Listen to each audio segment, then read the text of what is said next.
Hi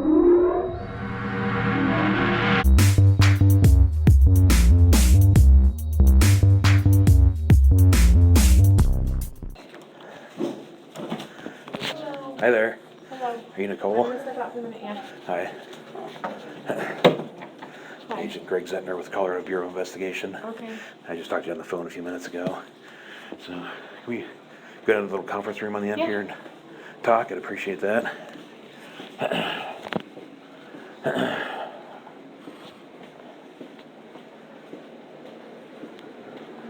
How you liking the weather? And it's raining like crazy.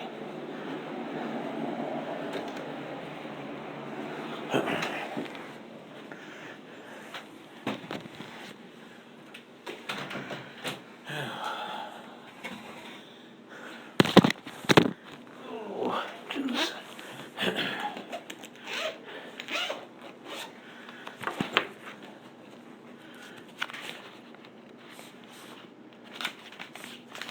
All right.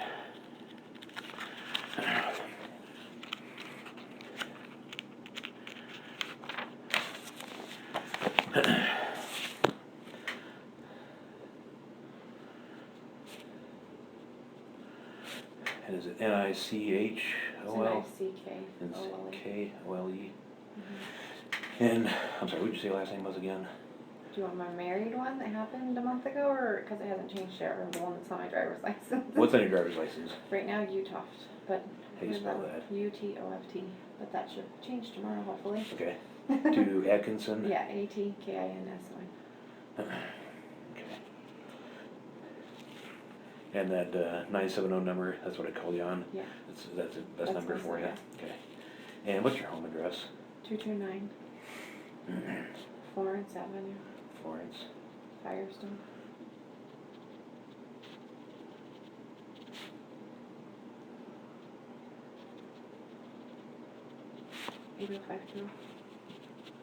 And what's your date of birth? 6/4/81. Okay. All right, so I understand that you are pretty good friends with, is it Shannon or Shanann? It's Shanann. You pronounce it like shenanigans. Okay. Everybody calls her everything else but that, but it's Shanann. Right. It took me like 2 years to get it down. Okay, yeah, I've heard Shannon, I've heard this, that, and the Yeah, other, so Shanann. Shanann, okay. Yeah. So I understand you and Shanann are pretty good friends, is that I mean, yeah. correct? We hang out a lot. We have kids the same age. Okay. I met her because her mom started working for me when I was running a whole bunch of salons and decided to change professions, so now I'm here. But Okay. that's not important. All right, so how long have you known Shanann? 3 to 4 years, I would Okay. say. It was when Bella was little, and then she was pregnant with Cece, and Cece just turned 3, so. Okay. So Bella is the older one, right? Bella's 4. Bella's 4. And then is it Cece- Celeste? It's actually? Celeste, and Okay. she goes by Cece, yeah. Or they call her Cece. Right. 'Cause it's Celeste She's Catherine. 3? Yeah, she Okay. just turned 3 in July. Okay. Okay. And, okay, that's into, you guys have kids that are close in age? Yeah, my youngest is Madison. She's 2 and will be 3 in October. So Okay. we go to their house, or they always ask, "When's Madison coming over?" If I go by myself and Sure. they're there. So Okay. So since you've known Shanann for about 3 to 4 years, when did you meet Chris? the same time I met Shanann, I actually got invited by her mom Sandy over for Cece's first birthday party. Okay. I mean, I like talked to her in passing, but to actually like say I got to know her and stuff like that, I met her before, but not like where we developed a friendship. So, Cece's first birthday party around then, I went over and I met the whole family and spent Okay. some time with them. So, and ever since then, because we have the same kids in age, that and she got me doing Thrive with her. So. Okay. What is Thrive? I've heard about that. I don't So know exactly what that is. It's these patches that we wear, Mhm. and it's a nutritional supplement. Oh, okay. So it's not just patches, but that's the gist of it. Okay. Unless you want more information. I've heard of it, I didn't know what it was. Yeah, So- it's a nutritional supplement. Okay. It just time releases vitamins and minerals into your body all day long, so it gives you like mental clarity and Oh, energy. all right. You actually stop craving stuff that you normally would want, like ice cream. I don't crave ice cream anymore. I Really? quit drinking soda. I don't drink coffee. Oh. All right, good. Yeah. Okay. So were you and Arizona. Shanann Shanann. See, now you got me wanting to say shenanigan. Right? So were you guys together in the Thrive Mm-hmm. part of this? Is that like a? It's a home-based business. Okay. It's kind of like Mary Kay, or it's a direct sales Okay, thing. gotcha. So she actually, when I went to Cece's birthday party 2 years ago, gave me a sample, and then I went over to her house and we had play dates and whatnot for a year. We'd go to lunch or whatever here or there, like girlfriends do. And then a year ago, I finally decided to try it. After the sample she gave me sat there, and I was like, okay, I texted her and was like, I'm gonna try it, and she's like, okay. And then like by day 2, I went over and signed up to be a promoter because I actually felt what it was doing for me. So I was like, she's like, you just be a customer, and I'm like, no, I'm gonna talk about it. I want to make money off of it. So Okay. yeah. So you guys were wrapped up in the Thrive thing together. Yes, And we so- left together. We flew out together and we flew back together. Okay, so you guys, was there like a Thrive convention this last There weekend? was a training in Arizona Okay. that some of the top leaders of the company were putting on. Okay. Where was it in Arizona? Scottsdale, at the Embassy Suites. Okay.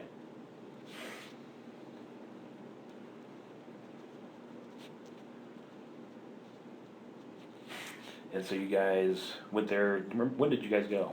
I left here at 4 o'clock on Friday morning, so it was Thursday night. Friday morning, and I drove from here to her house and picked her up, and then we drove to the airport. Okay, do And you remember what time you picked her up?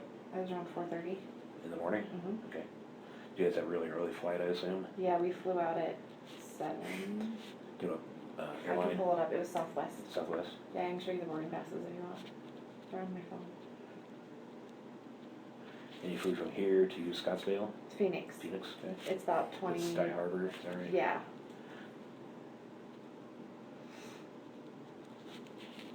Okay, so you picked her up on, that was Thursday, Thursday. you said? So Mhm. what day was it? Thursday the 9th, is that right? Well, it was Friday morning, so it would have been the 10th. Oh, I got you, okay. August 10th at 4:30 a.m. Mm-hmm. Okay. And your flight was at what time, 7:10 you said, something like We that? flew out at 7. 7? Okay, Mhm. So we got to the airport like right around 5 o'clock. sure, okay. So you picked her up from her house. Mm-hmm. Is that the one on, 2825. yeah, what's her address, 2025? 2825. It just escaped me. Give me a second. Saratoga. Oh, there you go. I was like, Saratoga Trails, is that right? yeah.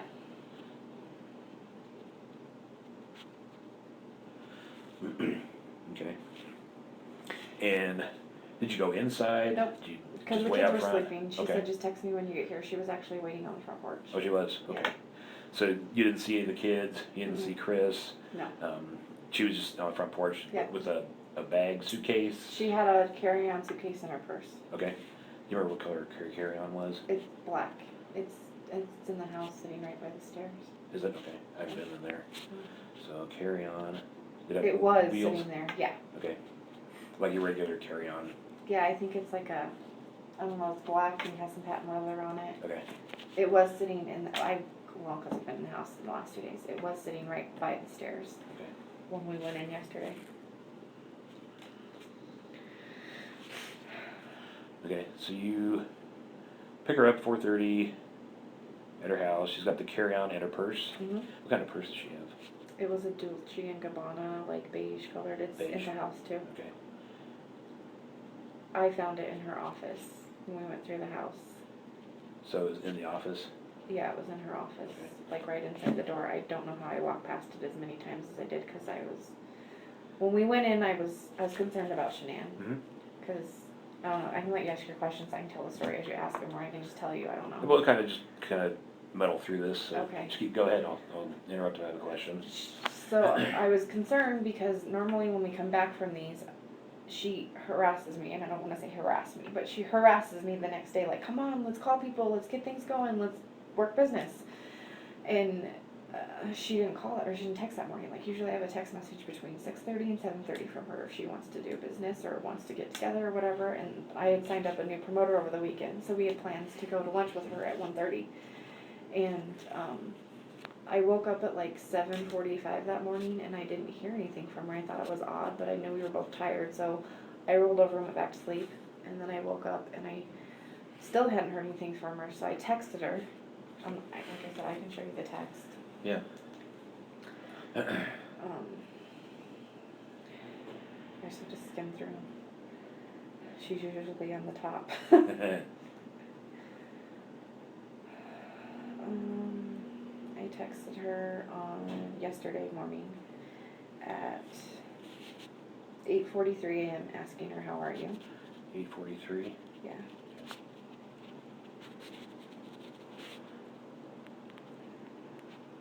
And then I texted again at 8:55 and said, just wanted to see if you were okay.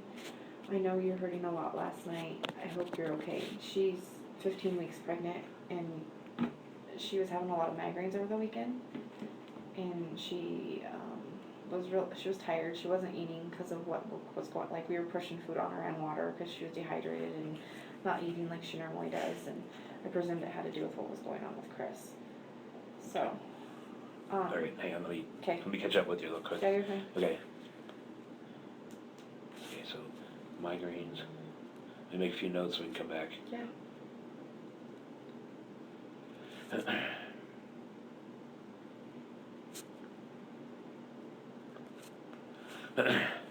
Sorry, I've got only part of the story, so I may not be able. Yeah, no, you're be fine. I can totally go back following to your with questions if Okay. you want. I can jump back. Okay, let me go back to the beige purse. real Okay. quick. So that was the beige purse that she took with her on the trip, Mhm. and it was in the office Yes. where you found it. Okay. Yes. Is that an unusual place for that to be? I mean, no. I mean, I don't pay attention to where Shanann puts her purse or whatever. So no, I don't think so. But usually she has it on the counter when I'm there because we're getting ready to leave. So I Okay. don't know. So did you move it at all, or did you just leave it where it was?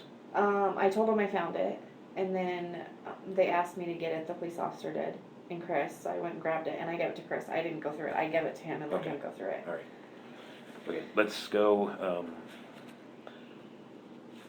So I'll let you tell me your story, Okay. and then we'll go back through and I'll ask you questions about Okay. that. Okay. So So let's start with, you go to the conference and we came home. came home. We came home. What time did you come home? Let's start with that. So our flight was delayed. We were supposed to fly out at 8:45, I believe. I'd have to look at the boarding pass and get here at 11:25.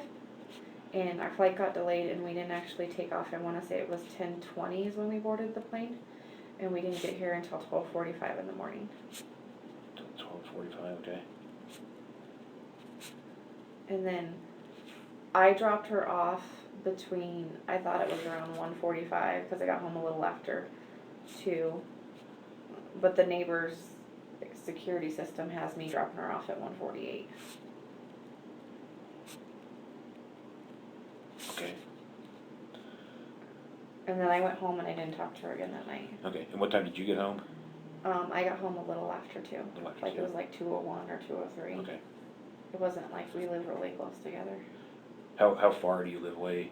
From her house to my house, I would say like 5 or 6 miles. Okay. It's on the other side of I-25, so Okay. over in Firestone. Okay. Oh, right. Okay. Okay. So go ahead. I'm sorry. So then that morning I woke up and I texted her, Mm-hmm. and like I said, I asked her if she was okay, and then and then at 8:55 I texted and said, just wanted to see if you're okay. I know you were hurting a lot last night. I hope you're okay, because she was in a lot of pain on the plane. Last year in August she had a neck surgery and had to have a degenerative disc fixed. So her neck was really bothering her, and because we'd sat in the airport extra long, she was sitting for extra long, and she was in a lot of pain. I don't know if it was that, and then she had a headache on top of it, and so that's why I texted her that morning, because like I said, it's not normal for her not to text me in the morning usually. Does she have medication that she generally takes for the? Yeah, she had, I don't know what it is, but she did have migraine medicine with her, and then she also had anti-nausea medicine with her that she was taking over the weekend. Okay. And they Do migraines make her sick? Yeah. Like nauseated? Yeah. Okay. Well, and then she's pregnant too, so I don't know if she's taking the anti-nausea for the migraine or There for is the pregnancy. that, yeah, right. So, yeah. So then I didn't hear anything, and I knew she had a doctor's appointment at 9 a.m. That was the other thing. On the way home, she was saying that in the car, she said, it's going to really suck to get up in 3 hours. And I was like, that's only 5:30. Why are you getting up in 3 hours? And she's like, because Cece will be up, the baby. She's like, she's still in North Carolina time, because they had just the week prior come back from being in North Carolina for 6 weeks. Okay. Who all was in North Carolina? They all- Cece, Bella, and Shanann all went out. I could look on the calendar and tell you the dates. At the end of June, and then Chris went out the last week and then flew back with them. They were there.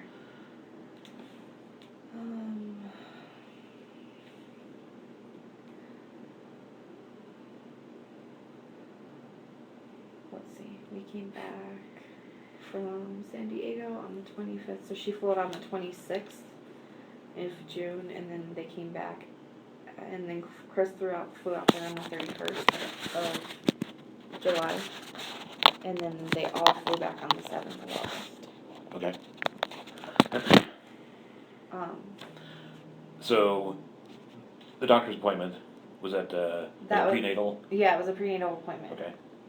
And, so I texted her and said how her appointment went, asked her how her appointment went.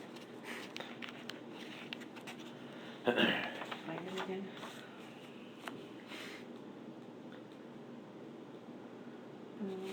I texted her and again at 9:21 and said, let me know how your appointment goes. And then at 11:46, because I thought she might be busy out running errands or whatever. I mean, it wasn't like her, but Is it unusual for her not to return texts? yes, very unusual. Because of her business, that's how she communicates with everybody. She's constantly on Facebook, and that was the other thing. She didn't post on social media that morning. And if you go back and look through her Facebook, she has posts anywhere from 5:30 to 7 in the morning, every single morning. Every morning. It's very unlikely. And she didn't on the 12th. Correct. And then that's unusual. Yes. Okay. So when I looked on Facebook, because I hadn't been on Facebook either, I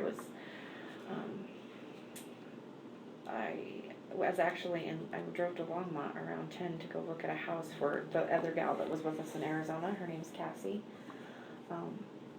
They're supposed to be moving out here. So I went to go look at a house for them, and after I did that, I was like, I haven't heard from Shanann, have you? And she was like, no, I haven't either. She's not returning my phone calls or texts. Like, we both have called and texted her. So at 11:46, I said, I'm very worried about you. I'm coming to your house. And the reason I decided to go to her house was because I had watched their dog Dieter, the week before. And I didn't bother Chris because I knew he figured he was at work, but I figured, like, well, maybe after he left for work, she passed out or something. She's pregnant, she wasn't feeling well, something. So I was like, I'll just go to the house and see if she's there. And if her car's there, but she doesn't answer, then I'll use their code to go in. So, I had my son with me, my 16-year-old and my 2-year-old, and I go to their house, and I knocked on the door, and I rang the doorbell, and her shoes that she had on the night before were right inside the door. And those shoes she wears everywhere. It doesn't matter if there's, unless it snows 3 feet, she will put on tennis shoes, but they're flip-flops. She wears them everywhere. So I was like, well, that's odd if she's not here. And she buys the same damn flip-flops every year because she likes them that much. Well, do you know what kind of brand name they are? I don't. I have a picture of them. Could you send me some of this stuff? Yeah. If you have a picture of the flip-flops, that'd be great. And do you know how to do screenshots? Mhm. Can you send me My text? those texts? Yeah. Also, that'd be perfect. If you could send them to that phone number I called you on, that would be Okay. great. What color are these flip-flops? They're black. Are they like regular between the toe flip-flop? Yeah. Okay. And those were inside the door, and you could see them. Yeah, I could see them because the way their door is, it's a door and then there's 2 glass panels on each side. Okay. So I knocked, I rang the doorbell. And she nobody- always wears those. all the time. Nothing else. I mean, ever. she wears other shoes, like if she goes out on a date or something, she'll wear other shoes, but she's always in those flip-flops. Okay. Like, we went to Arizona and that's the only shoes she brought with her. Okay. And then,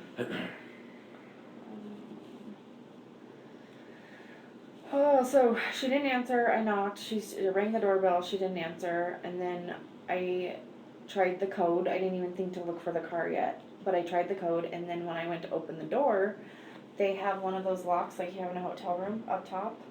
Oh yeah. The So little that was thing that flip over. that was flipped.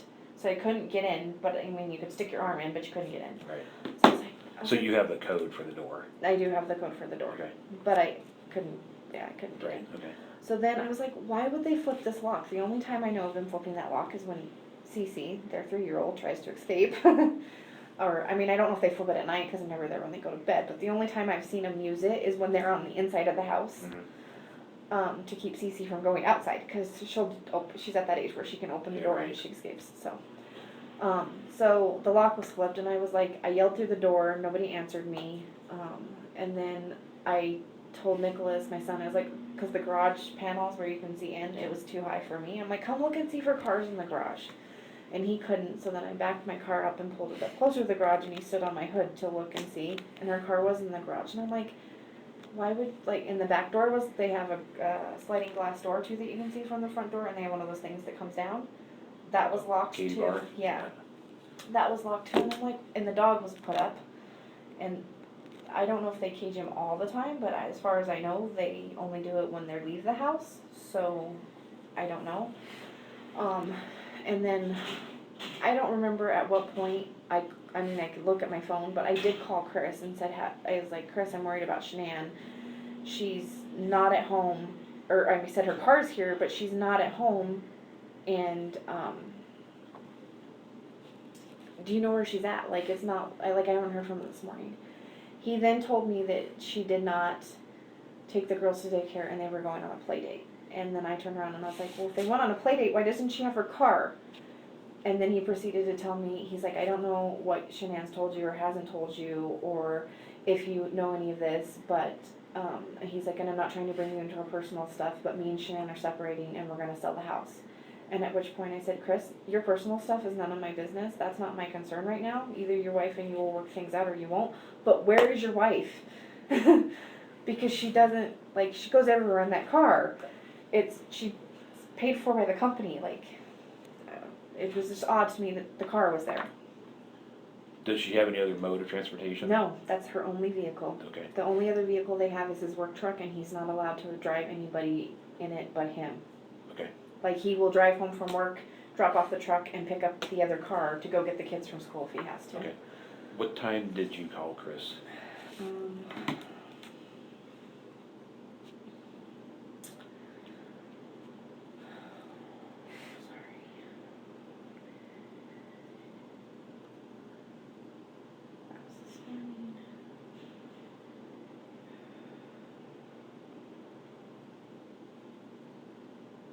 I called him at 12:27. And I called him twice. He didn't answer, and then I called again. Okay. And that, I mean, we had that conversation. And that's when he said that they were she going was on a play date. And I was like, okay, but like, if they're on a play date, how'd she get him there? Yeah. Because they're both in car seats. Right. He's like, well, a friend must have picked him up or something. He's like, I don't know. He's like, I'm busy and I'm at work. He's like, and because I was messing with the door, I set off the alarm system. So they called him at work. And he's like, are you messing with the door? I said, yeah, I tried to get in your house because I'm worried about your wife. And he was like, he's like, she's on a plate. And again, I'll tell you, I'm at work. He's like, I'll try and contact her. And he hung up. So then I went and locked the front door, and my son was messing with the garage door, and I told him to stop it, and he set the alarm off again. And then Chris called again and said, are you still at my house? And I told him no, because we were leaving, but we left, because I'm like, okay, well, let's go see if she went to her doctor's appointment, because I'm trying to, like maybe, I don't know, maybe she did go on a play date, who knows. So I drove to the doctor's office, because I doctor there too, and I know they're not supposed to give out personal, and they didn't give out personal information, like I'm CNA, I know the whole HIPAA laws and all of that. I just walked up to him and I said, I know you're not supposed to tell me this, I get it, I don't need other information, I just need to know if Shanann Watts showed up for her doctor's appointment. And the lady looked at me and I was like, please, I just need to know if I need to be concerned, and if she didn't show up for that appointment, I know I need to be concerned. And she told me she didn't show up for the appointment. What time were you at the doctor's office, do you remember?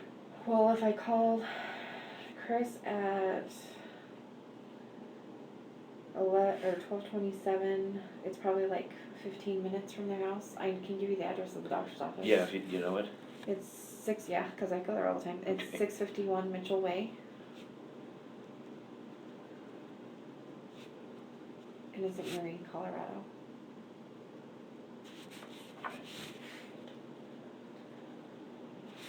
Do you think you're there 1 o'clock-ish maybe? Let's see, Cassie called me at, when I was leaving there and I was heading back at 12:40. So yeah, I would say around 12:30, 12:40. Okay, 12. Because I got 2 cold phone calls from our friends because they both wanted to know what was going on. Okay. So you think it's about 15 minutes between their house and the doctor's office? Mhm. So we call it 12:45? Would that be accurate, you think? Possibly, yeah. Okay, I'll call it, how about 12:40 to 12:45? Okay. Does that sound Okay. accurate to you? Yeah, well, I left the house, when I called Chris is when I left the house shortly thereafter, and that was at 12:27, so. Okay. All right, I don't want to put words in your mouth. No, I so- know. So then, after I left the doctor's office, I was like, okay, something's seriously wrong. So, because I've been in contact with Cassie and Kristina all morning, because these are people that would normally talk to her every day. I called them, I'm like, what do I do? Chris said she's with a friend, and they were both like, go back to the house and call the cops. So then I did, I drove back to the house, and I called Chris again, I said, I'm going back to, well, I texted Shanann again. I don't mean to jump around. That's okay. I'm with you. There's just, I don't get it.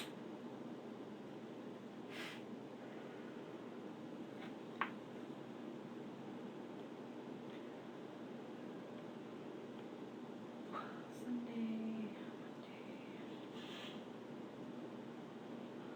I texted her, this is when I left the doctor's office, at Okay. 12:47. I texted her, I said, I've been to your house, you won't open the door, your alarm's set, your shoes are sitting inside, your car's home, I'm very concerned about you right now, I need you to text me or call me, I just want to know you're okay. If you don't want to talk to nobody, you don't want to be around anybody, I get it, it's fine, I just need to know you're okay. And she didn't respond. So I was driving back to her house at that point. Okay. And then Cassie had called Chris and told Chris that he needed to go to his house. And who's Cassie? She's one of the other Thrive promoters, but we're all friends. She was in Arizona with us. Okay. She lives in Arizona. Oh, she does? Okay. Yeah. And who is Kristina? Christina's also another friend, but she lived with Chris and Shanann for 6 weeks when she had her neck surgery. She lives in Hawaii, and she flew out here with her daughter and lived with Shanann for the 6 weeks when she had her neck surgery. Okay, but neither of them are actually here. No. Okay. That's why they were on the phone with me, because I called one of them and was like, have you, either one of you heard from Shanann? Because I hadn't heard from her either. So I started reaching out to people like, okay, if somebody's heard from her, at least then I don't have to worry. Right.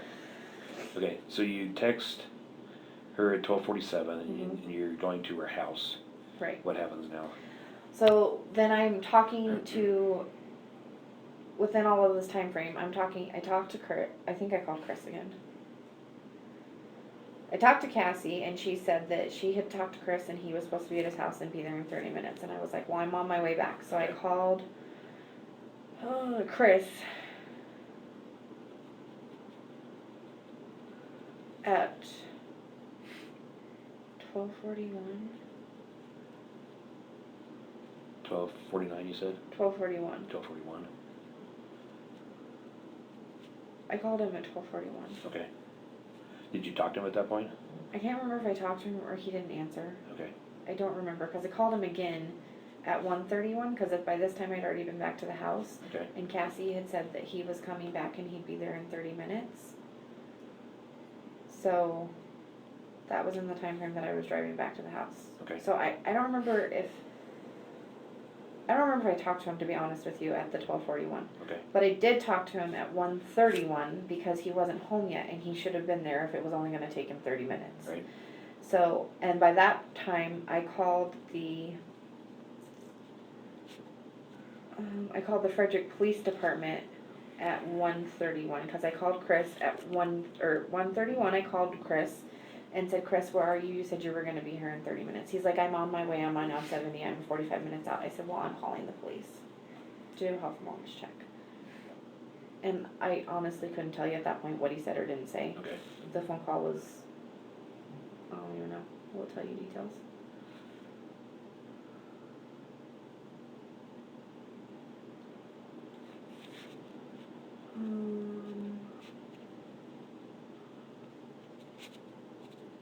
I had an incoming call at 12:41 and it lasted for 42 seconds. I think that was him calling me to ask me if I was still at the house messing with the door. At 12:41? Yeah. Okay. And then at 1:31, I called him, and that's when I told him that, like, you're not here. And then he still wasn't at the house. By 1:52, I called again and was like, where are you? But I had already called the police then, and they were on What their time way. did you call the police? 1:33. Did you call 911 or the regular line? I called the non-emergency line Okay. because I didn't know whether they would consider that emergency or not, so I looked up the non-emergency line and called it. Okay. And then, So then 1:52, you said you got another phone call, or you I called Chris him again and I was like, where are you? Because the police were there and they wanted to know how far out he was because we couldn't get in the house. The police couldn't even get in the house. Yeah. He's like, well, I don't want to break down the door if she's not in there. So, the police officer didn't. So he was checking windows and stuff and trying to figure out how he could get in. And then he said, he was like 10 or 15 minutes out or whatnot. I really don't remember. Okay. It was a very short conversation. No, I can tell you how long it lasted. I was on the phone with him for 17 seconds, so if that tells you. Sure. That's short. Yeah. So then Chris gets there, and the police officer was like, do you know where your wife is? And he's like, no. He's like, well, can you open your door so we can go inside? And, he wasn't there yet. And then I called her mom, because her mom had lived there too. So I called Cassie, because Cassie stayed with her, and then her mom stayed with her. So I was trying to get anybody to give us a code for the garage, because that was the only way to get in. So I let Chris go, and then I called her mom, and her mom didn't know what was going on. And I was like, Sandy, do you have a code to Shan and Chris's garage door? And she was like, she started giving me numbers, but none of them worked. And then I, of course, had to tell her what was going on, and I didn't call her before that, because I didn't want to upset her if there was nothing to upset her about. So, and then Chris showed up and let us in. Okay. How did he let you in? He opened the garage door. Okay. So And it didn't dawn on... I'm sorry. There's a front door and then a back sliding glass door. Yeah. And then is there a door through the garage as well? Yeah. Okay. Sorry, go ahead. No, you're okay. It didn't dawn on me at the time because he went to open the front door so we could come inside. But when we walked into the garage, or when the garage door opened, he immediately opened the car door and then bolted for the house. I've been trying to play this through my head so many times in the last 2 days. Okay, let me see if I've got this straight. So he opens the garage door, Mm-hmm. and it's you and Chris. The police And officer, the police officer. my 16-year-old, my 2-year-old, I think, was playing in the front seat of the car still at that point. And the neighbor might have been there by that point. The Okay. neighbor came over at some point. Okay, so the garage door goes up, Uh-huh. and is Chris in first? Yeah. Who's behind him? I think it was the police officer and Okay. then me and my son. Okay, so as Chris walks by, what car is in the garage? It's a white Lexus. Okay, is it one of the SUV type Yeah, vehicles? I don't like know. a Ford Explorer type version. Yeah, okay. Yeah. And so he walks along the passenger side? I'm sorry, Yeah. along the driver's side? No, passenger side. Passenger side. And he opens the door. And it didn't... Front or Front passenger door. front passenger door? Okay. And I don't know why that's sticking out of my head, but it distracted all of us because I started looking at the car and then I looked to see if the girls' car seats were in there and whatever. And then he went and opened the front door and it, I didn't even dawn to go on the front door. We all went through the garage. But he went around and opened the front door, did whatever he did. And I'm not trying to incriminate the man, I don't know where my friend That's is. unusual. And it doesn't explain things. Okay. So let's see. So into garage. Opens front passenger door. Mm-hmm.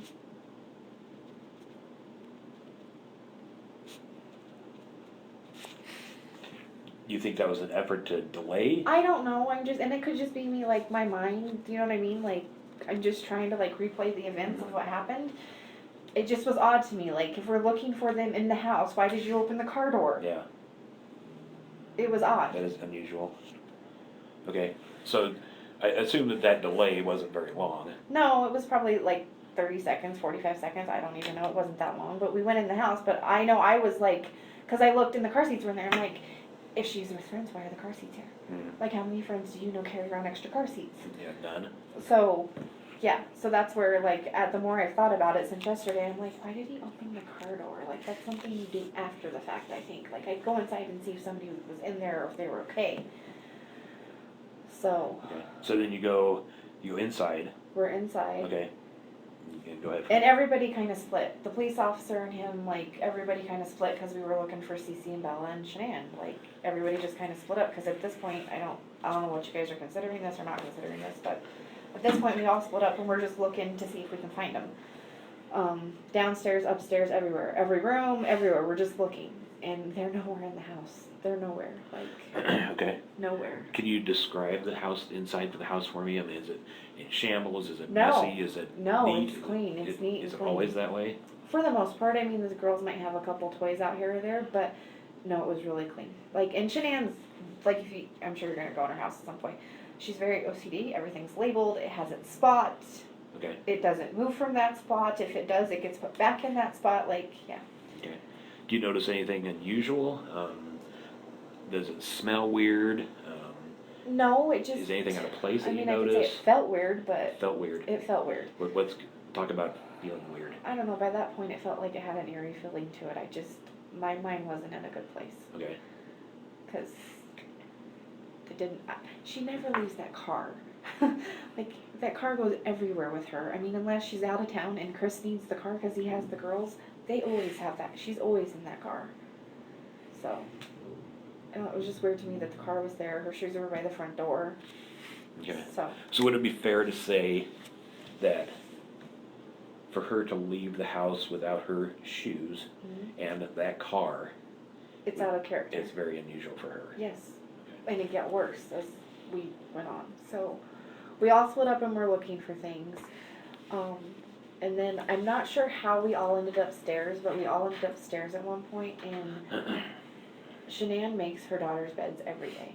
Like, I've been upstairs, they have a playroom upstairs, I've seen their rooms. Those beds were not made. The beds were made. The little girls' beds were not made. Shanann's and Chris's bed was stripped. Okay. All of the bedding was, and I don't know if all of the bedding, but the bedding was all over in the corners of the room. And I didn't touch it, I didn't go through it, I don't know, like, if sheets were missing or anything like that, but all of the bedding was stripped off the bed, which I thought was weird.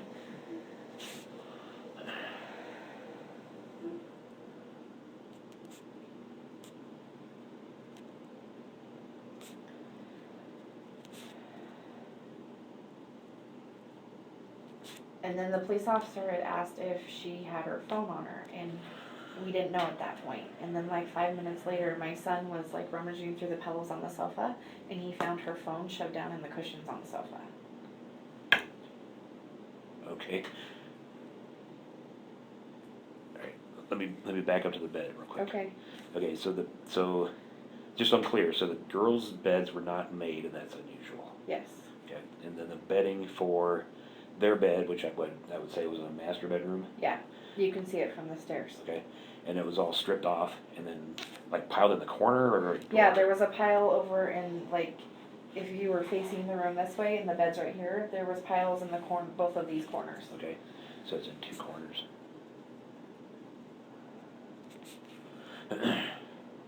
Okay, so was it just a bare mattress that you saw? Yeah, there was a mattress cover on it, but like Okay.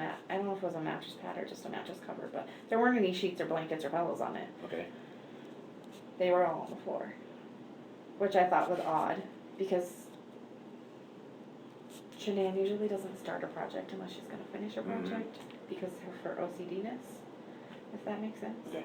But Chris does all the laundry too, so if Chris left for work, why was the bed stripped? And he says he takes care of all the laundry and does all the laundry. So that was the other thing. I don't know, they're silly little things, but like, why would he strip the bed before he went to work if Shanann was still there sleeping in it? Okay. And you said the pillows were on the ground too? Yes. Did you happen to notice if the covers were on the pillows? I didn't. Okay. What color sheets were on the bed or were laying in the pile? They were white.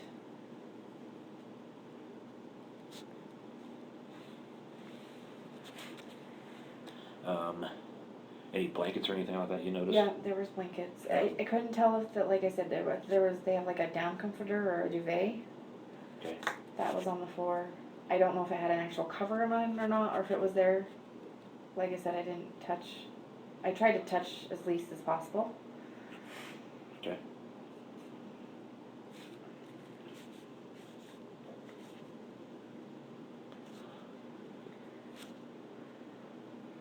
Because, well, at that point, bad thoughts were going through my head.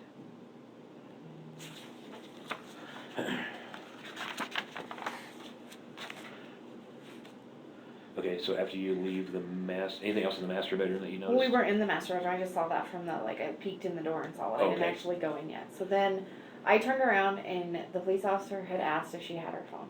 And then Chris comes out of Oh, the yeah. master bedroom and says she left her wedding ring on the nightstand. I didn't see it on the nightstand, but he brought it out and had it in his hand.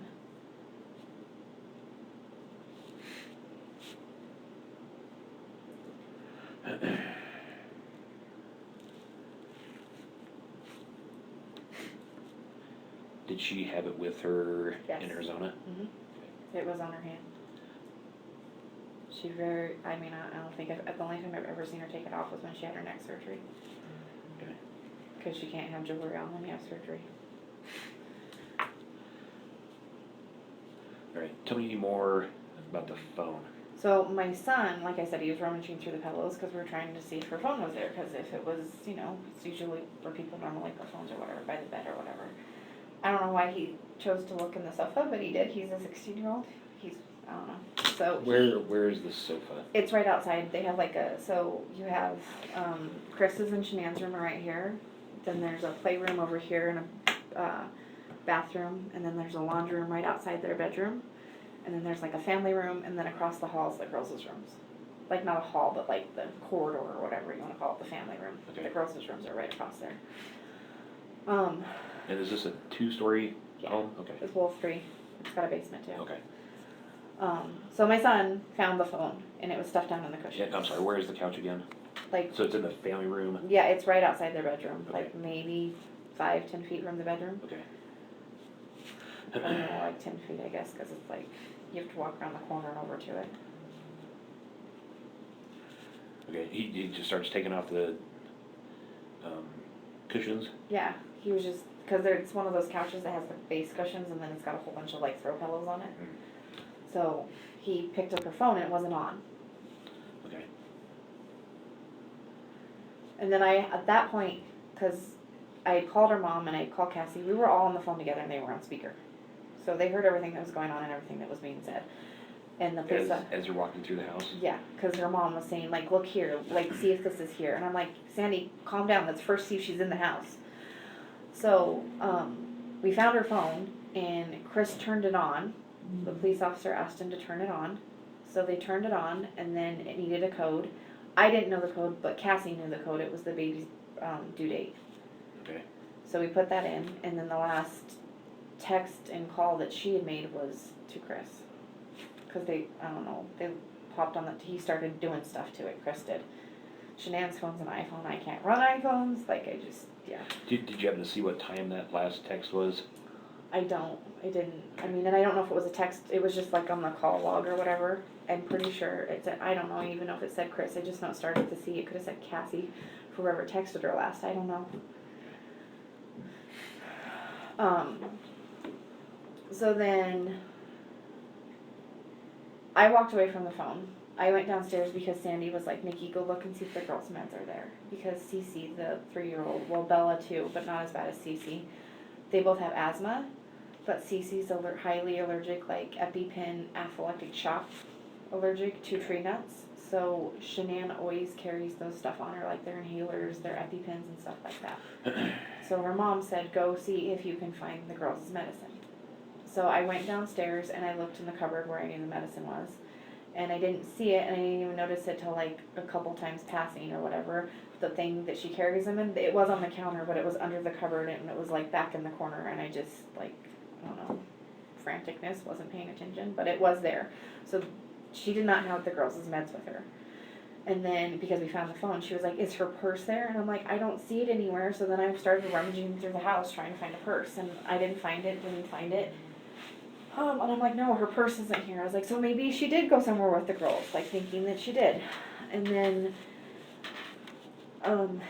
it was odd to me because there was a pair of CC shoes right there, sat outside their shoe closet. and then there was a pair of shoes right by the back door. I think they were Bella's. And then for whatever reason, there was 2 pairs of shoes of the girls' shoes out on the back porch on a chair. And, I mean, Shanann, the girls have a blanket out, and she says it's dirty and picks up after them. I mean, they very rarely have stuff scattered everywhere. So I found that to be odd, but I'm like, oh, maybe Cece wouldn't pick what shoe she was on, and she was in a hurry because she needed to go. I don't know. So those were out, and then we went over to the neighbor's house because he said the cop had asked questions I couldn't tell you. Like, at that point, I wasn't really paying attention. I was trying to, like, look for things that her mom was asking me to look for. She asked me to check the knives. I'm like, no, all the knives are here on the counter, like the butcher block or whatever. She asked me to go down in the basement and look just to make sure. I went downstairs. Stuff like, I mean, she was like telling me, because she lived there, she's like, did you check her shoe closet? She has this amazing shoe closet in her office that her dad built her, sorry.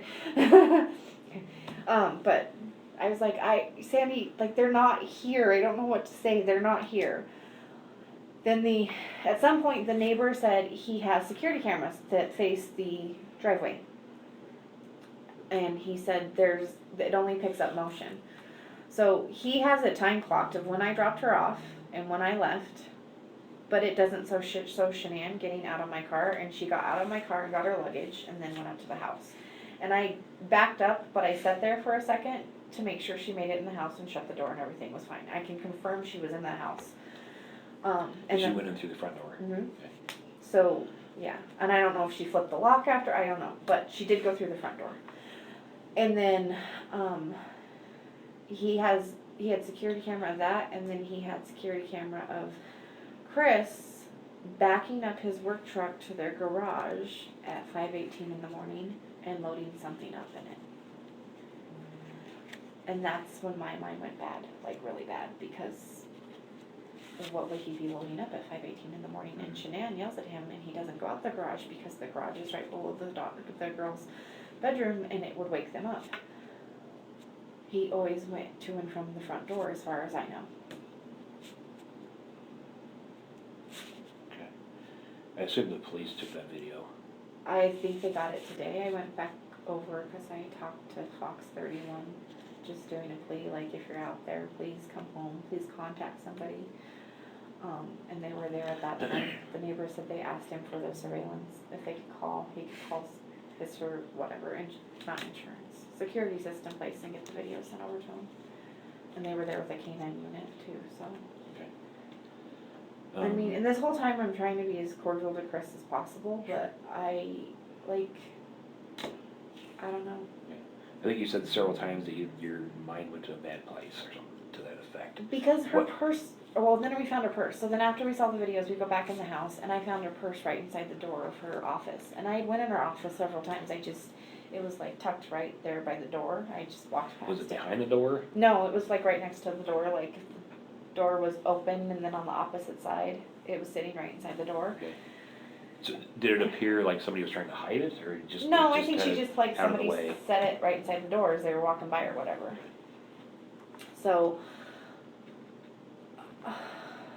like, I don't know, he's never made me think that he would do anything bad or done anything to make me assume that, but Shanann wouldn't leave her phone, she wouldn't leave her car, she wouldn't leave without the kids' meds, like, and I'm just like, Chris, you were the last one to saw her, where is she? That was one thing I was going to ask you about. So this EpiPen that she carries for Cece, Mm-hmm. does she go anywhere without that? That I don't know, but I mean, I'm sure the school has them, but she had, like, I don't know how, I just know she carries it on her if she's gonna go somewhere where there might be an issue. Yeah. I don't So- know if they have one in the car, like, I don't know to that extent, but I know, like, when she travels, she has a little case that has all of their inhalers and an EpiPen and all of that in it. So, and she just got back from North Carolina, so in her office, on her desk, there's bags of all different kinds of medications that the girls take, like, you know, Tylenol, ibuprofen, Motrin, allergy medicine, and whatever, I don't know what they're prescribed to, so whatever it was all still in baggies. Okay. So my thought is, if you were gonna leave your husband, why not pick up the baggies that are already packed and take them with you? Right. But all of their luggage was there too, that was the other thing. She bought the girls special luggage to go to North Carolina. Like, if you were gonna leave, why wouldn't you pack up the clothes and take it? Okay. So did Shanann ever say anything to you about their relationship? So, the week they were in North Carolina, and I can show you text that she sent me, she said, I think it was the second or third week she was there, and there's posts all over Facebook about it too. She got in a fight with Chris's mom because she went to Chris's mom's house to visit, and I think her name's Cindy. The other grandkids were there and they were older. Cindy bought ice cream that has everything Cece's allergic to in it. So Shanann asked, and this is just hearsay, I don't know. Shanann asked Cindy, please do not give this to the other grandkids until I get Cece to bed, because she's not going to understand and she cannot have it. And she took it and put it back in the fridge, and then I guess Cece went and got it, and then Shanann put her to bed, because I mean she's so sick. Like, you eat not peanuts, but cashews and kiss her, she could go into shock. That's how severe it is. So, they argued or whatever. Shanann went back to her parents' house the next day, and for as far as I know, she did not go back and see his parents. But they celebrated Cece's birthday while they were down there, because she turned 3 in July, and the parents did not come to Cece's birthday party. So I know there was like a falling out between Shanann and Chris's parents, and then she called Chris and told Chris what was going on. So apparently there was some issues with her and Chris. And the whole thing, I don't know. And then I was told that Chris went and saw his mom and dad while he was there and spent the whole day there.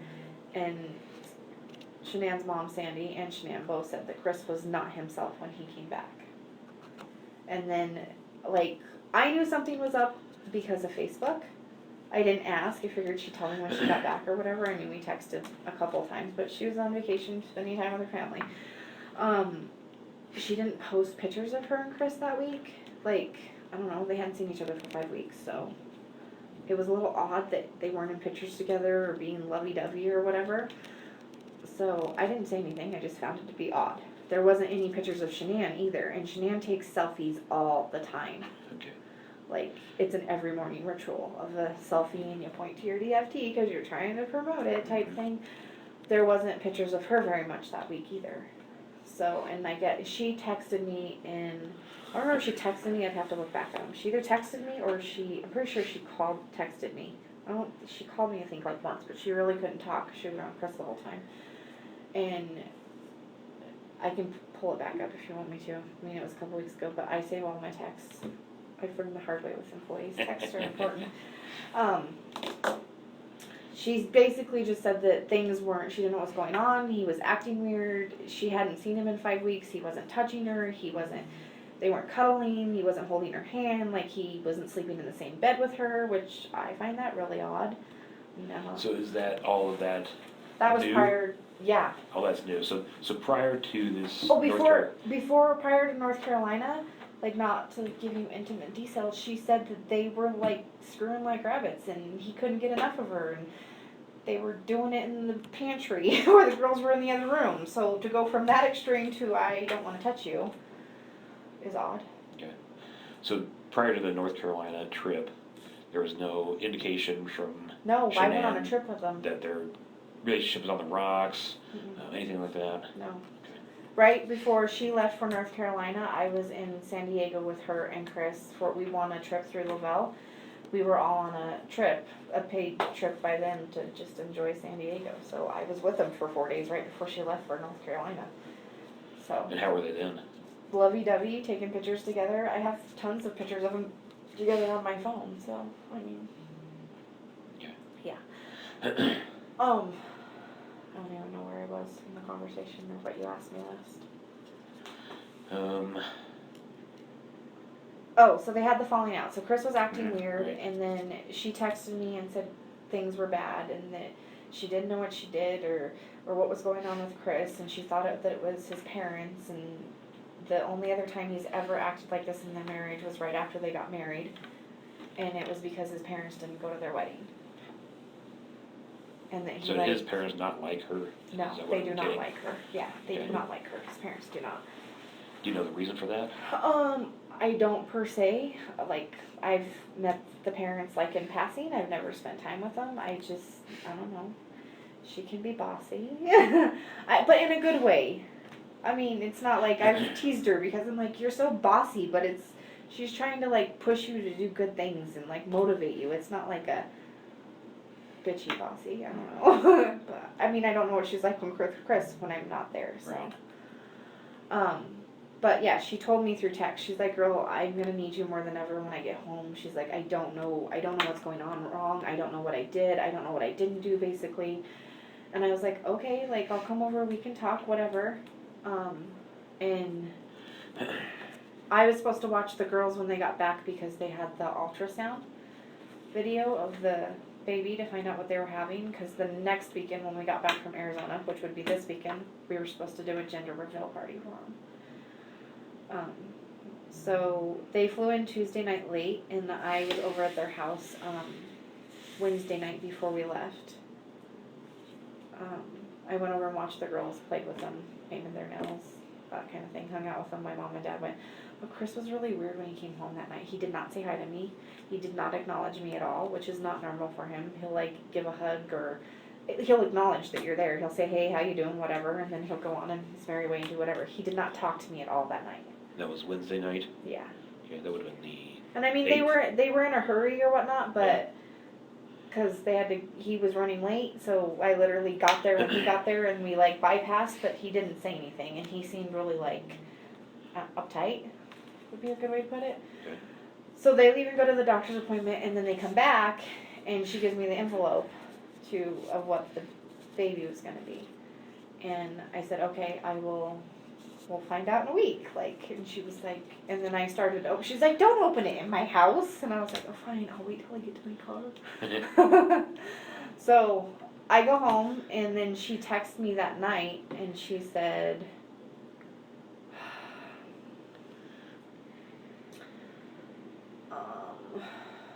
people blowing up my phone. I can tell you, I have not had so many text messages, phone calls, and messengers on Facebook ever in my life. I'm sure. I do not want to be a celebrity at all. I left a job because my phone blew up all the time. Let's see. Since I was with her most of the weekend. And how did she seem over the weekend? Did she seem fine? She was, last weekend, Yeah. she was not her normal self. She was very down. She was constantly, like, second guessing how she was talking to people because she didn't want to be, I guess, bitchy. I'm not sure. Chris and her had a conversation, I guess, Thursday night. Oh, I guess I'll get to that in a second. Sorry, bud. No, Finish you're what you were okay. looking for. Yesterday. So,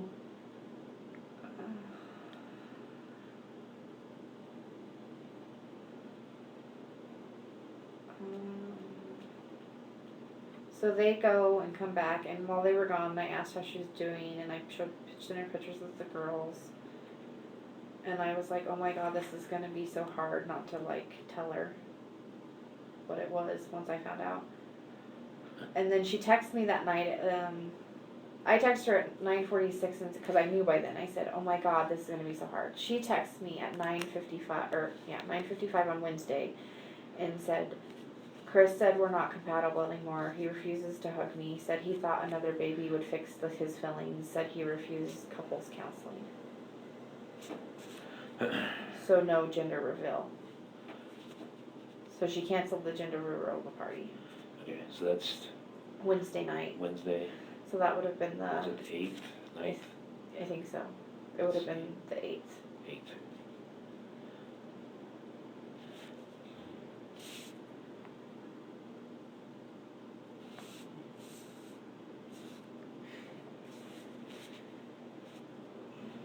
So then I texted back and said,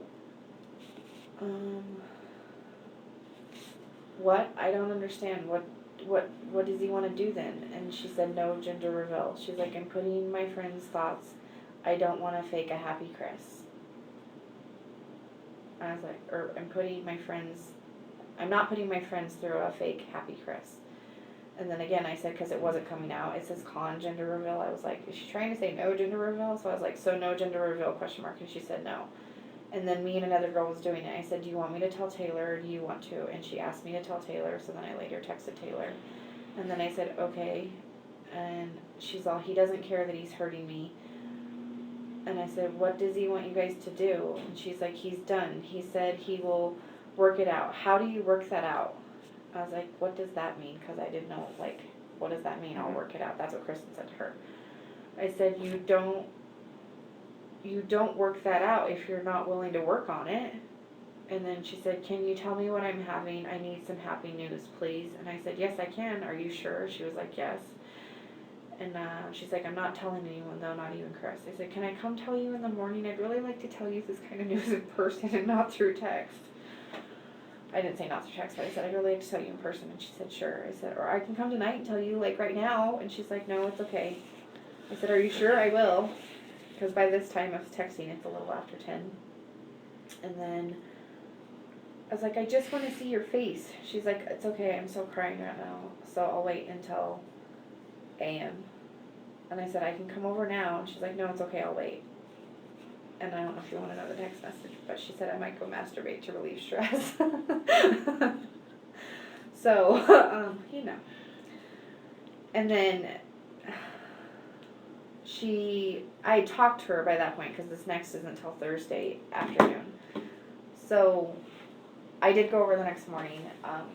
We were supposed to leave, well, obviously the next day, so everything was whatever. But I went to Walmart and I got some stuff for the baby, and I got them these champagne poppers, so if they did decide to do it, like, they'd be exciting for whoever did it, whether it was her and the girls or her and Chris or whatever. There was, you know, they're gonna have a baby. And they were having a little boy. They are having a little boy.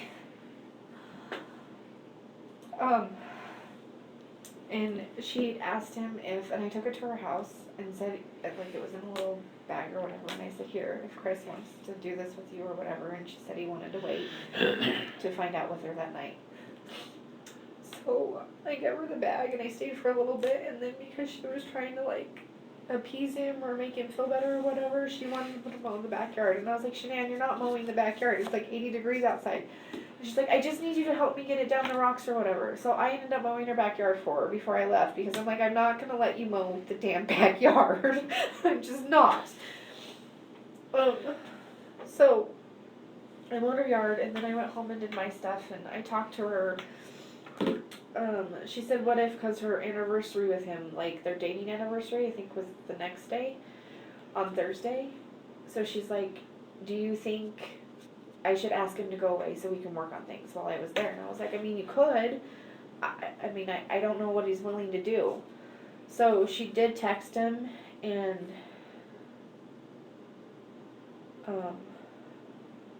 she texted him and asked him if he was willing to go away. So then she starts sending me all these Groupons and asked me, like, where they could go. And I'm like, well, you could go up to Glenwood, depends on how far you want to drive. So we were discussing that.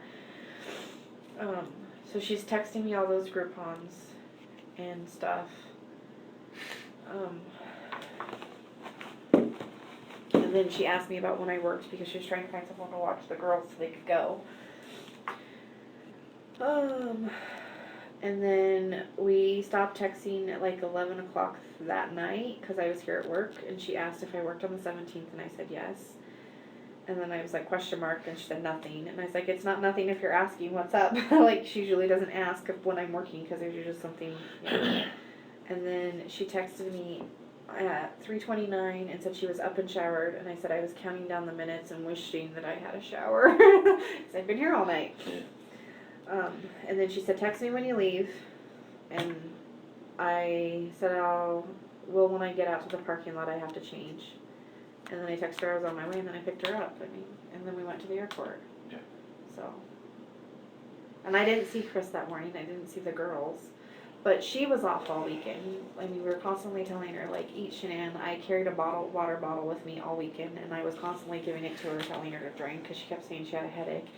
And Cassie, that was with us, is a nurse, so we're both, like, you know, taking care of her, because that's our nature. And she would take a couple bites of food and wouldn't eat them, and then normally, like, I mean, and I know she's 15 weeks pregnant, but normally we'd like go out and do something. We didn't go out. We stayed at the hotel the whole weekend. I mean, except for going to dinner. We'd go to dinner and come back. So, I mean, even the whole last day we were there, the whole point of us staying there the last day was to like go see Arizona or explore in Scottsdale. I sat in the hotel room with her. Not the hotel room, but in the hotel lobby. Because we had to be out of our room by 11 and our flight was until 8:45 that night. So, we didn't go. We sat there because Shanann was on the way there. She got Chris a book to try and help. She ordered a book and then she downloaded it on her phone so she could listen to it. We listened to it on the plane together on the way there, and then she listened to it majority of the weekend, and she was picking out like how the book related to her and Chris and how she could change these things or that things. And What was the book name? Do you remember?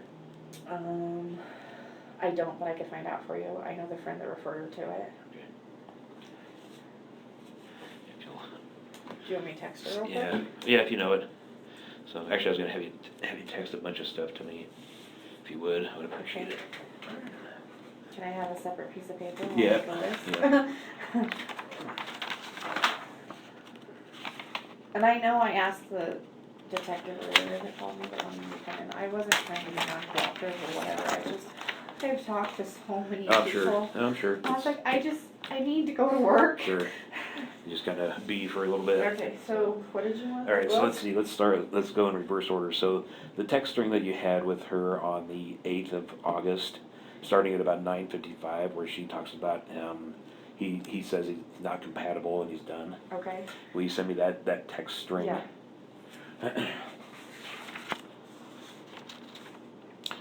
Let's see. And then I'll give you other people's information, because like Cassie, I don't know if they were in text message or not, but Chris told her she didn't want the baby.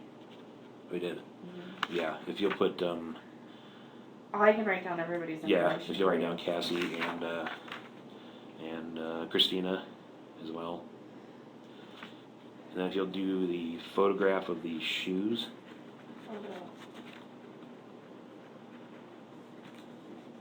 And I don't know why I took a picture of the shoes.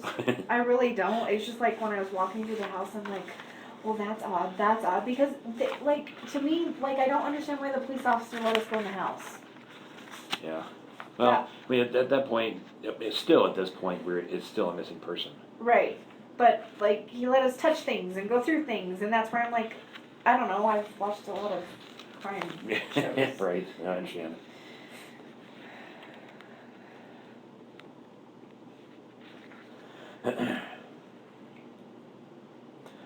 If you could do the few texts that you sent her on The day of? the morning that she was supposed to go to the doctor's office. Which is as the well. 12th? The 12th, yeah. Okay. Like you said, you sent several texts that morning. If you send me screenshots of those two.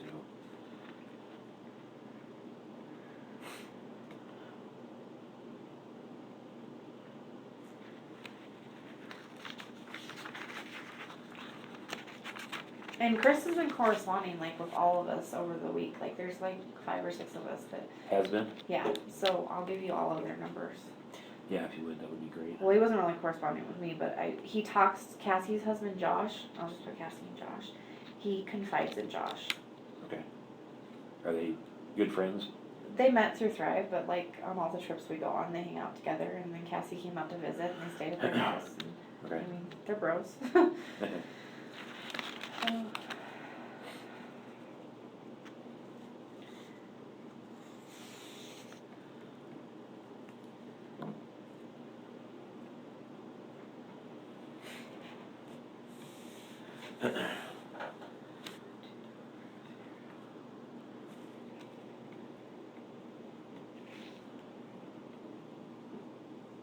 So is she still considered a missing person? At this point, I don't know if anything's happened since I've been talking to you, but.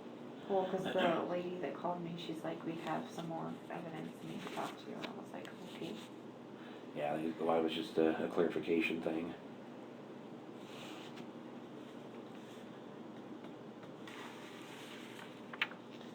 Do you need to know where they're at, so when you call, they're up? Oh, some of those in Hawaii, you mean? Yeah, Kristina's in Hawaii and Yeah, Addie's, he's right. Addie's on the Hawaii, East that's Coast. fine, yeah. Eastern, and she's in Arizona.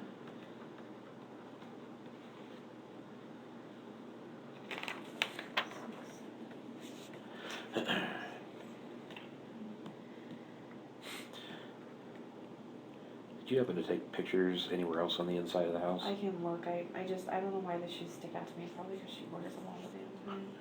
Okay. She's like, you should buy these shoes. Do you have her mom's number? Go ahead and give it to me. I'm sure we've got it somewhere, but make sure I've got that.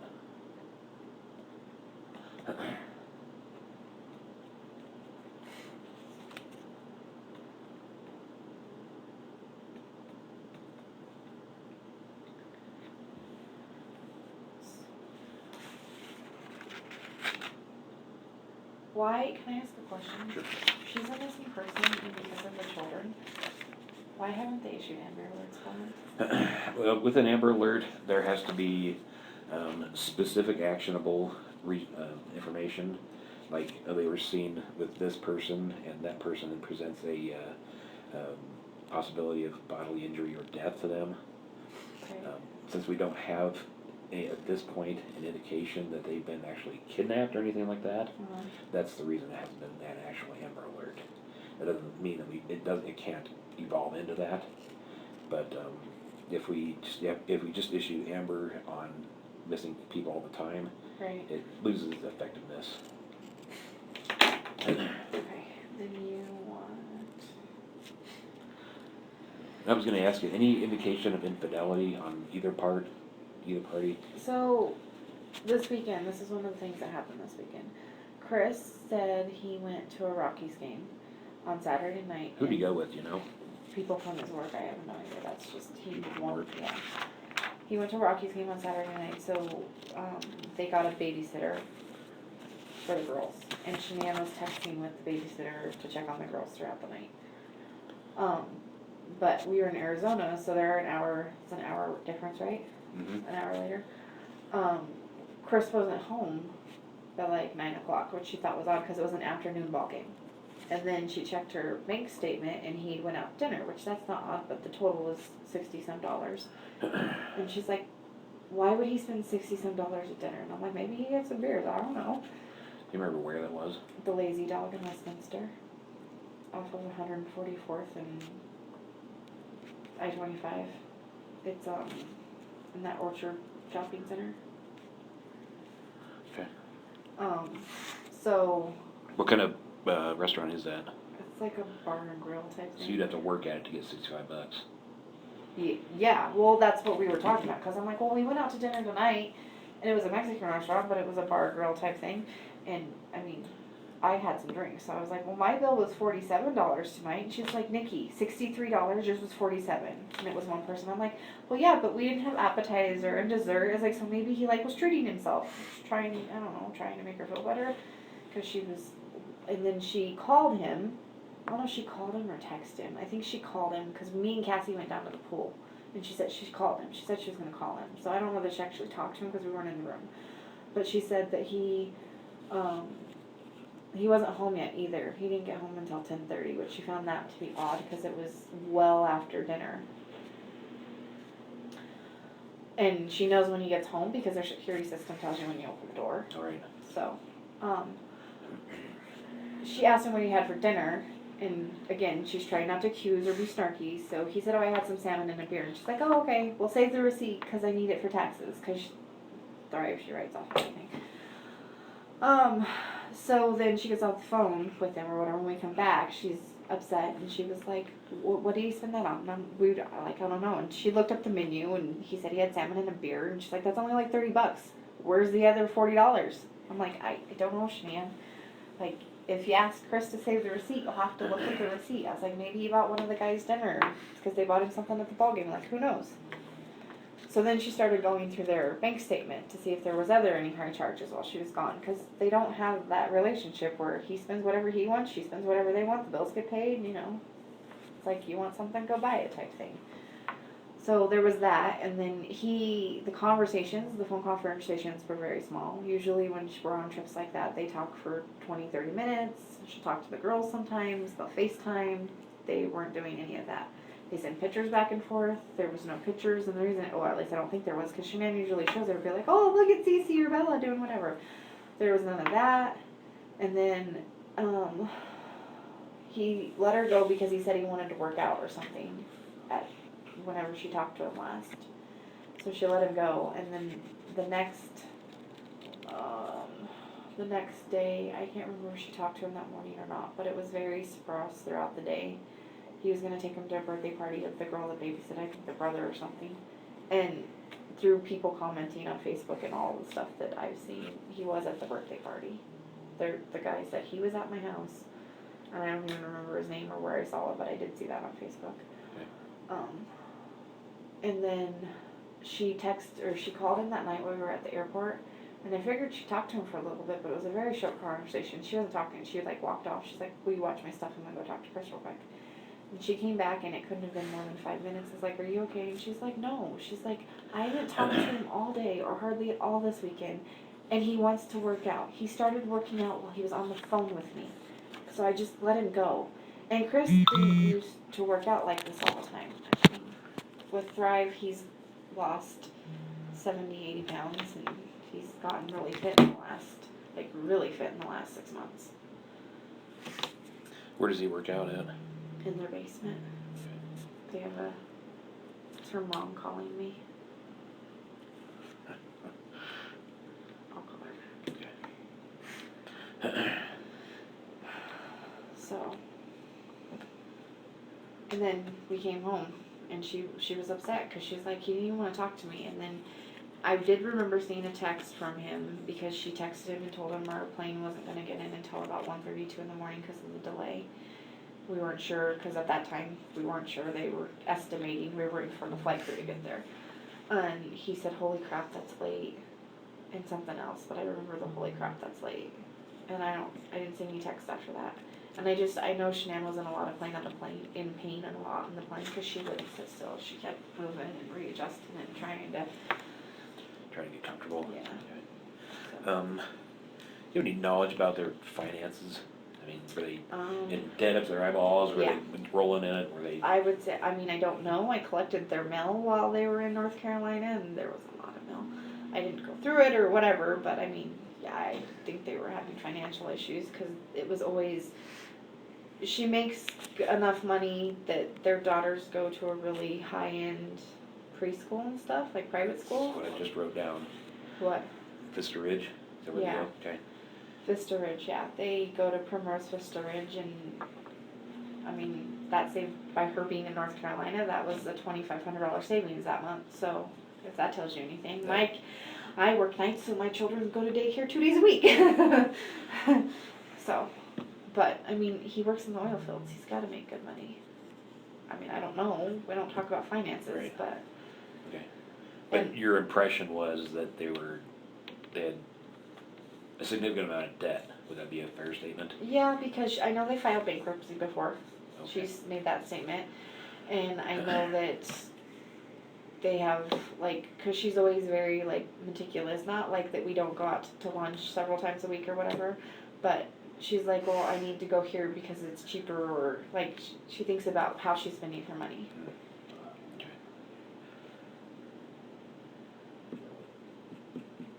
So did they go to Vista Ridge full time? Uh-huh. She works from home, and she takes them full time. She takes them Mm-hmm. every day. Yeah, Shanann usually takes them every day. Okay. And is that the one in Erie? Mm-hmm. That was the other thing. I was going to call the school and see if the girls were there. And I actually got a text message this evening from one of the parents at the school that does Thrive with us. She was in Arizona with us. She didn't fly in and fly out at the same time, but she texted me. There's so many people texting me. It's ridiculous.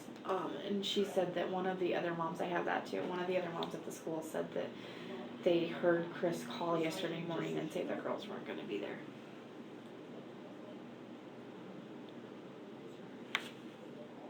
Oh, sorry, say that again. So Chris called the school yesterday morning. Chris called the school. And said the girls were not going to be there that day, and then told them that they were separating and they were going to sell the house. Do you remember who that was? I don't have a name. I have a Max's mom, but I can give you Karen's number and you can call her. Yeah.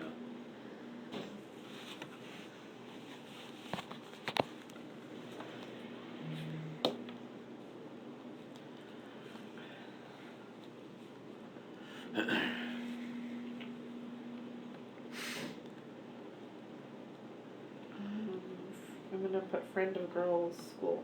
Okay.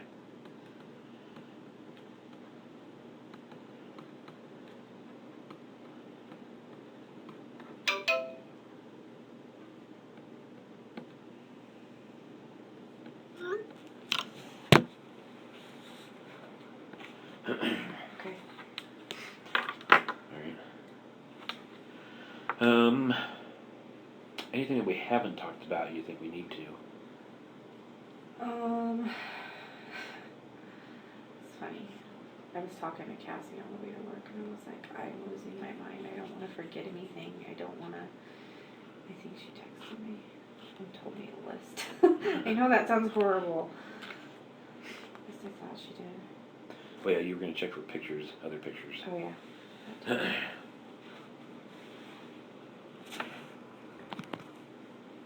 Oh, he told me to leave the house and everything was fine even though the car and things were still there. He did Chris tell, yeah, he told did you tell to? me to leave the house. When was that? That was when I called him the first time. He's like, would you please leave and quit messing with my doors because I kept setting off his alarm system. This is hearsay, but he told Cassie to not get the police involved when he talked to her.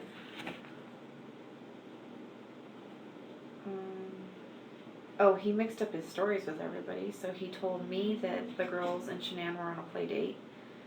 And then he told her mom something different. And then he also told Addie, which I gave you her number, he texted Addie something different too. I think one of them was that she left in the middle of the night and the other one was she left that morning with the girls. Okay. And she said he told the girls' school that they weren't going to be there. They were separating and moving out of the house. Shanann wouldn't leave anything without anything, especially meds. And the other thing, the house was locked up. Like, the more I think about it, there's no way she could have left that house without somebody seeing her. Like, the way it was locked from the inside, if she was in that house when Chris left, she would have had to go out the garage. Do you know what I'm saying? Yeah. So, if Chris didn't lock that house up like that before he left, she would have been noticed on the neighbor's camera. Like,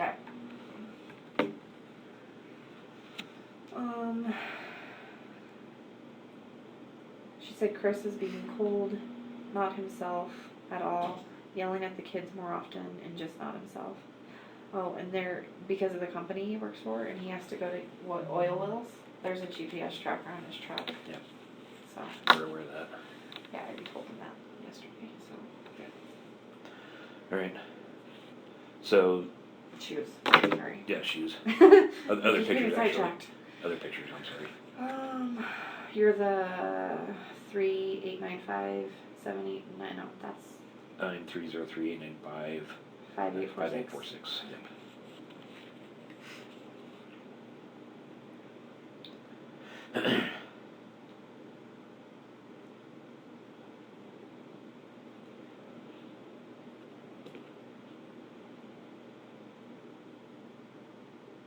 Oh, I have a picture of a car in the garage that my son took.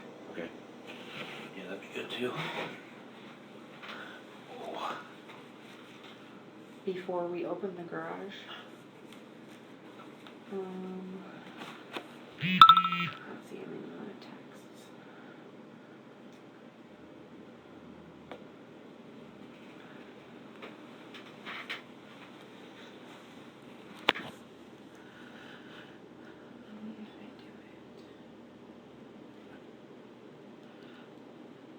Oh, and I do have a screenshot of the guy that said he was at his house. Do you want that? The guy that said he was there? Yeah. Who's that? His name's Jeremy. I can't see it, but I'll send you the picture of it. Jeremy Lindstrom. He said, yes, I have the cops. My daughter watched the kids Saturday night, and the girls were at... Whoa, my phone's going crazy.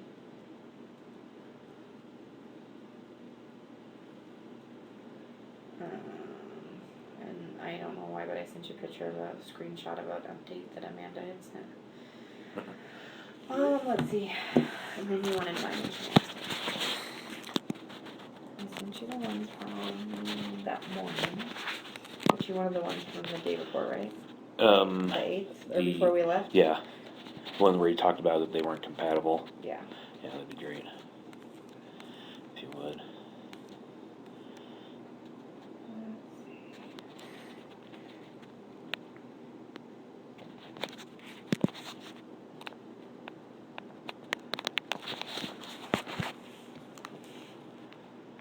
Oh, I'll redo that one, someone just texted me.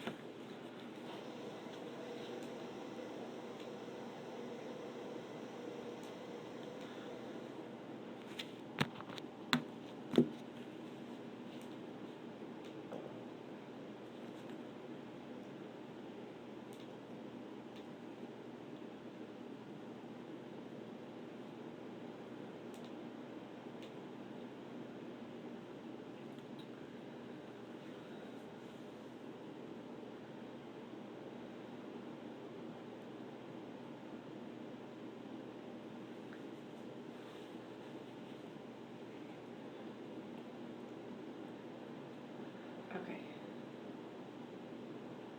And then the book, I'll have to text Sharon and ask her what the name of the book was. Yeah, that's not a big deal. Just so she actually had it sent to him, the book? Yeah, so she downloaded it on her phone and then she had it sent by Amazon Prime. It was supposed to be delivered to the house on Friday, Okay. or to the mailbox or whatever. All right. Did she ever say if it was delivered? What? Did she ever say if it was delivered? She didn't. Okay. And she said she was gonna wait to ask him if he read it because she didn't wanna be pushy and be like hounding him. Right. And she told us she was gonna write him a letter over the weekend, whether she did or not. There's a book that was in her purse. It's a green book and it says like some quote on the front of it. So I don't know if there was a letter in there that she started to write him, or if she was writing stuff down of like things she could change or she'd done wrong or whatnot. But she had that book with her the whole weekend. It was a notebook, like a binded notebook. It's like a mint green. And for the life of me, I can't remember what it says on the front of it. Okay. But she had that the whole weekend and she was writing them off and on. So I don't know if that, but that was at the house with him, so. Okay. Like, is it normal for people to do this? No. Okay. So I'm not crazy to think badly. No, and the circumstances kind of, it's hard to not go to that place. Yeah. You know, with especially with, you know, the keys, the phone, medications, the kids, the car. You know, you kind of look at the totality of everything, and Right. it kind of starts to add up to a little bit of suspicion, and that's why we're involved. The FBI is involved. Right. So it's definitely got our attention, and we're doing the best we can to see if we can find her and the kids. I mean, today, when I was at the house, give me a second. I know what I want to say, it's just not coming out. Chris was out, because the neighbor came over to me after I talked to the reporter. He came over to me because it was in front of their house, like off to the side of it. And Chris had actually came out of his house because the canine dogs were going in, and we were gonna go in the house just to check on him. Like, I'm trying to be cordial because I don't want to think that, but in the same token, I'm thinking that. But he's got no family here either, and like I really don't want to think that of this person because I really, really cared about my friend and those girls. But I checked on him. I was like, "Are you okay?" And the neighbor pulled me aside and said, "When you get a chance, come talk to me." And I was like, "Okay." Like, why do you want to talk to me again? And he's like, "This is weird and things are bad." And I'm like, "Obviously, dude. Like, I don't know what you want me to say." So then I went back over to Chris and I said, "Do you know anything? Has anything hit the checking account? Like her credit cards? Did she take any credit cards?" Like, I'm still in my mind trying to process. And he said, "No." I said, "Chris, did she?" Because we get paid every Tuesday on Lavelle. And you have to set it up either for like a prepaid credit card type thing, or you have to set it up for direct deposit into your checking account. So I was like, "Do you know the login? Log in and see if she had her money transferred today." And he logged into it and he didn't, like, it hadn't been transferred for the last 2 weeks, what she got paid from Lavelle. So I was like, "Transfer it." And he was like, "Why would I transfer that?" And I was like, "Because if it doesn't hit your account, it's going to hit some account." I mean, I don't know if that was smart or not smart, but if it doesn't hit their personal checking account, then it's got to go somewhere. And who's paying that? Lavelle. Lavelle? What is Yeah. that? It's the Thrive Oh, company. the Thrive, okay. Yeah. Lavelle? Mm-hmm. And I can give you, I don't have Paul Garrett's number, but Addie Maloney would have his number, and they might actually be able to look and see if Chris says it doesn't hit the account. Paul Garrett's the CEO of the company. How do you spell Paul's last name? I don't know, I can look it up though.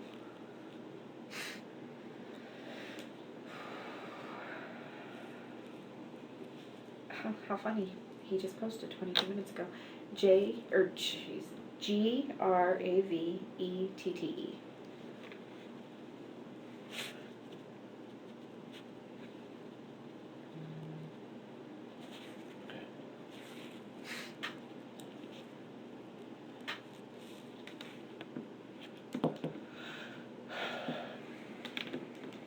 Okay. Anything else you can think of? No, but I've had several media sources reaching out to me wanting to talk to me. This was the last one that technically saw her besides her husband. What do you suggest there? And I can't tell you what to do. Right. From an investigative perspective, we would prefer that you don't talk to them right yet. Okay. We do have a PIO, the person. Private investigator. I'm sorry, public information officer. Brain fart. Public information officer who handles all of our media relations and what we put out to the media. Okay. We'd like to try to regulate that as much as we can. Okay. And and again, I can't tell you what to do and what not to do. Use your best judgment. Right. We would prefer that you don't talk to people at this point. Okay. That's kind of our stand. Okay. So I'll let you use your best judgment. Okay. But like I said, we prefer that you don't right at the moment. There will be a time and a place for that. Okay. So What do I do? you can use it to let them go to voicemail, or you can tell them no comment. I don't know how they're getting my phone number either. Yeah. They've texted me, they've messaged me on Facebook, they've called and left messages, and I'm Right. like, how the hell did you get my phone number? Yeah, they're good at what they do. Yeah. One of them called my aunt. I'm like, how'd you even know she was my aunt? Yeah. Right. So. I mean, you can let them go to voicemail, not answer them. You can answer them and say, I have no comment right now. Whatever you think. Okay. So. And if you think of anything further, please send me an email. Okay. So that's my desk line on there. Okay. You got my Or got my send me cell an number. email? Yeah. Okay. So or send me a text. It's fine too. You can do Okay. that. So. Would you stay away from Chris? At this point. I mean, there's no reason for me to go over there, but then I'm the only one here, so they're like, well, what's Chris doing? I'm like, I don't know. Yeah. I'm not sitting at his house 24/7 with him. Right.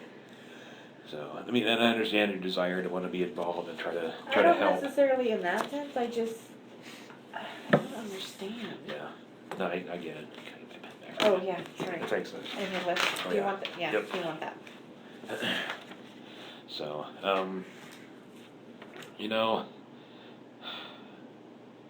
I would recommend that you probably not contact Chris. Okay. And if he contacts me, leave him. Yeah, probably for the time being. Okay. So. Is it wrong Any to other- ask if he's a suspect? Since it's technically a missing person, there's not technically a suspect, but he is somebody that we definitely would like to talk to further. Right. So. Okay. And you watch the Dateline stuff, and how that stuff goes. Yeah. So. No, why? People that are involved tend to draw a little bit of the spotlight more. And like, if it was a crime of passion, I honestly think to God he'd strangle her. Only because she already has the neck issue. I mean, Yeah. I don't know. What was that from? She had I don't know if it started out as a slip disc but it was a degenerative disc, and they went in and fused some stuff in her neck. She's got a scar on the front part of her neck. Okay. They're in most of the pictures. Did she have a car accident recently? No, she had a car accident in, I want to say it was 2007, and then she got some neck and back issues due to it. Okay. Why? Did they have a Ford Explorer? They did. What happened to that?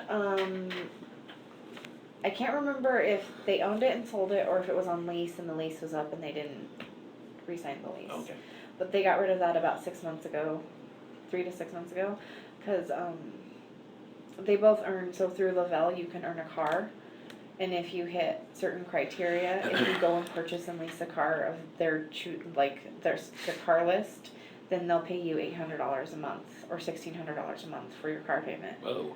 Yeah, so it's worth it to go get the car if you don't Yeah, have that yeah. car payment. So that's why they have the Lexus. The Lexus is through Lavelle not like through Lavelle, like if she quit earning that amount of money, she'd have to pay for it out of pocket, but they pay you every month on the second Tuesday of the month, and you get $800 or $1,600 depending on what bracket you're in Oh. to go pick out a luxury So car. technically, it's a company car. Technically, yeah. That's interesting. But I mean, you have to sign the lease, and Yeah. if they don't end up paying you, you're still You're still responsible. on the hook. Yeah, Right. yeah. So they had gotten rid of the Ford because they were talking about getting another car. So, Gotcha. but then she said they were because of money issues. They were not getting another car because they were using, if you don't go purchase the car, then you still get a car stipend, but it's only $300. So they were just using the $300 Sure. for whatever. Okay. So, yeah. All right. Okay. Well, yeah, if you think of anything else, send me a text or send me an email Okay. or give me a call, whichever. Okay. So, Do you need anything else from me? not that I can think of off the top of my head. Okay. So, but you're here till 6 a.m., is that right? Yeah, and my 16-year-old was there too, so Okay. I don't know if you want to talk to him, but he was there with me. The 2-year-old probably won't tell you much. So, yeah, I'm here till 6 a.m. in the morning. Okay. Unfortunately, Yeah. I traded the shift this week so I could have Saturday off so I could go to Arizona with Shenan's. No. Hi, this is my trade. Now you're paying the price, huh? Yeah. Always the one. All right. Well, thanks for sitting down with me. I appreciate that. You're welcome.